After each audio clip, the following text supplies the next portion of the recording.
kadib markii shalay soo gaareen magaalada Cadaado guddiga madaxa bannaan ee doorashooyinka qaranka ayaa waxay kulamo maanta la qaateen ururada bulshada rayidka kuwaas oo ka aragti dhiibtay doorashada 2020 ee qof iyo cod. wasiirka ka tirsan Galmudug maamulka degmada Cadaado iyo qaybaha kala duwan ee bulshada ee kulanka ka soo qayb galay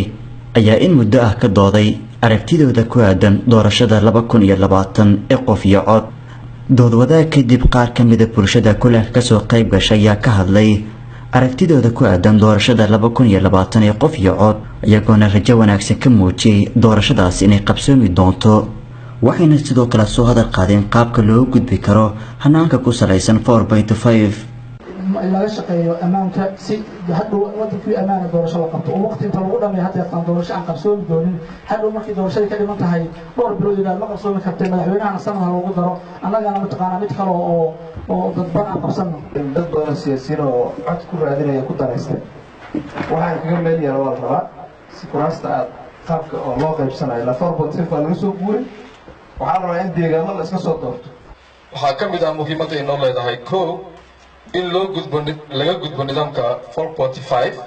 laguna gudbo nidaamka xisbiyada siyaasadeed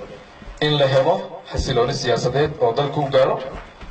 saddex in aanu helno doorasho cod iyo qof ah kadib burburkii dowladnimada Soomaaliya. wasiir dowlaha arrimaha gudaha iyo dowladaha hoose ee Galmudug Cumar Maxamed Diiriyo Cumar Guuray ayaa sheegay in ay muhiim tahay in la aruuriyo fikirka bulshada. fursadaha jira in la sheego dhammaan intaasoo dhan qof kasta maskaxda ku qabto arrintaana uu qof kasta sidii ugu biin lahaa fikrad wax ku ool ah oo dhammaan dalkanaga u ah wax ku ool. gudoomiye ku-xigeenka guddiga madaxa bannaan ee doorashooyinka qaranka Said Cali Sheekh Maxamed ayaa sheegay inay bilaabatay aragti aruurinta bulshada Cadaado kulankii maantayna ay ka soo baxeen aragtiyo kala duwan oo ku aadan doorashada 2020 ee qof iyo cod. wada tashigii aanu rabnay inaan ka qabano degmada Cadaado si rasmi ah maanta noogu bilowday subaxdan waana la kulanay si talooyin fiican oo wax ku ool ah oo geedi socodka doorashooyinka aanu aanu ka shaqeyn doono ay meesha nooga soo baxday waana bilow galabta iyo bari iyo waa si shaqeyn doonaa hadduu Ilaahay raali ka noqdo. deegaano kale aan ka tageynaa